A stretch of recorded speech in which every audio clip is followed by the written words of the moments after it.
Si la parole est à Madame Véronique Louwagie.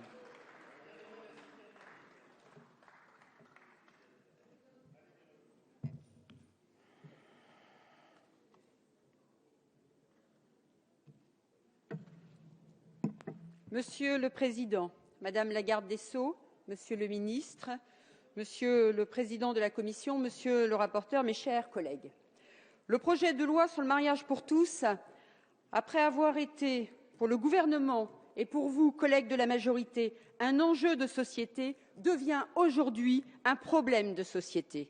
Ce projet de loi a généré, et cela était prévisible et vous auriez dû le prévoir, a généré des tensions au sein de notre société.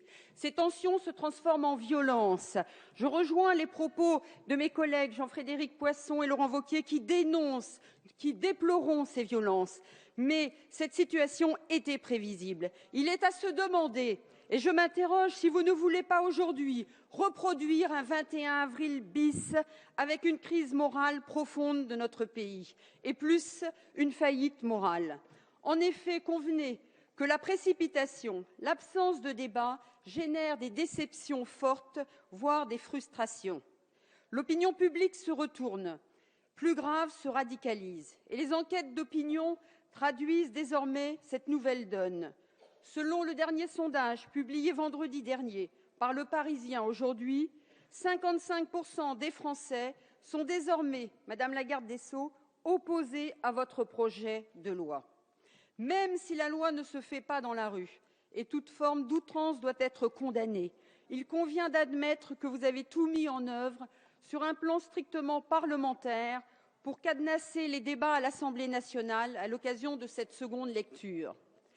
La durée des débats sera strictement encadrée, contrairement à la première lecture, le gouvernement ayant décidé d'utiliser le temps programmé. Au final, reniant le principe du parallélisme des formes entre la première lecture et la seconde lecture, 25 heures de débat sont prévues au total, incluant les déclarations générales, ce qui équivaut à 11 heures pour notre groupe sur un tel sujet de société. Alors qu'il aurait été urgent d'attendre, car ce texte n'est aucunement prioritaire et paraît totalement anachronique au regard des préoccupations quotidiennes de nos concitoyens, vous avez persisté, vous avez signé.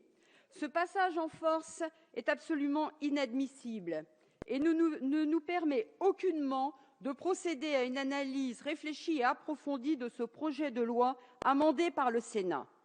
Il s'agit là d'un grief sur la procédure, auquel vous devrez apporter des réponses précises et non louvoyantes. L'article 4 bis du projet de loi nous semble totalement rédhibitoire, dans la mesure où il habilite le gouvernement à légiférer par ordonnance pour toutes les modifications législatives qu'entraînera l'application du texte en dehors du Code civil. Sur le fond, nos remarques sont toujours les mêmes. Sur une question aussi clivante, aussi importante que celle-ci, la parole aurait dû être donnée au peuple directement. Pourquoi craindre le référendum? Pourquoi refuser d'entendre les Français? Pourquoi refuser d'écouter les citoyens? Les opposants, les manifestants sont méprisés. Sur la question de l'union des couples de même sexe, nous n'avons eu de cesse de vous demander d'instaurer une union civile qui aurait été acceptée par tous et qui préservait l'institution du mariage. Vous aviez là la possibilité, Madame la Garde des Sceaux, de rassembler les Français derrière vous pour proposer un pacte comme celui-ci, une union civile. Vous auriez été le rassembleur de tous les Français. Au contraire, vous avez clivé. Or, qui peut affirmer aujourd'hui qu'un couple formé d'un homme et d'une femme est semblable à un couple formé de deux personnes de même sexe? Même si l'article 1 du projet de loi ne sera pas discuté dans cette enceinte, il paraît utile de rappeler et d'exposer cette évidence. Depuis 1792, la législation du mariage organise la famille autour du mari et de l'épouse et prévoit la protection et l'éducation des enfants. L'équilibre naturel qui s'est constitué a abouti à une réglementation équilibrée qu'il paraît nécessaire de maintenir dans l'intérêt des conjoints et des enfants.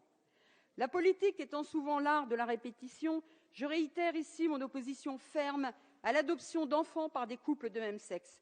Tout enfant a droit à un père, a droit à une mère, et ce principe doit demeurer intangible. Le présent texte confond le droit à l'enfant et le droit des enfants. L'article 16 bis du projet de loi n'est aucunement anodin. En effet, en instaurant une protection juridique pour tout salarié faisant l'objet d'une mesure discriminatoire, pour avoir refusé en raison de son orientation sexuelle une mutation géographique dans un pays incriminant l'homosexualité, vous risquez d'instaurer une certaine insécurité juridique en dépit de l'atténuation de celle-ci résultant de l'examen du Sénat. En conclusion, mes chers collègues, il vaut mieux avoir raison avant tout le monde que contre tout le monde. Or, c'est précisément notre situation et la vôtre que cette formule résume. Nous vous avions prévenu des risques, et pas seulement juridiques, que risquait d'induire votre projet de loi, mais vous ne nous avez pas écoutés. Maintenant, vous avez raison contre tout le monde, ou presque. Il est encore temps, Madame la garde des Sceaux, revenez au calendrier initial et faites un geste en direction des opposants à votre projet de loi qui se sentent marginalisés et qui se radicalisent chaque jour davantage au point de prononcer des phrases malheureuses et de se comporter sous l'emprise de la violence. Votre responsabilité, Madame la garde des Sceaux, n'est pas seulement grande, elle est immense. Comme disait Sophocle, pour agir avec prudence, il faut savoir écouter. Écoutez-nous, écoutez les Français, écoutez les citoyens. Je vous remercie.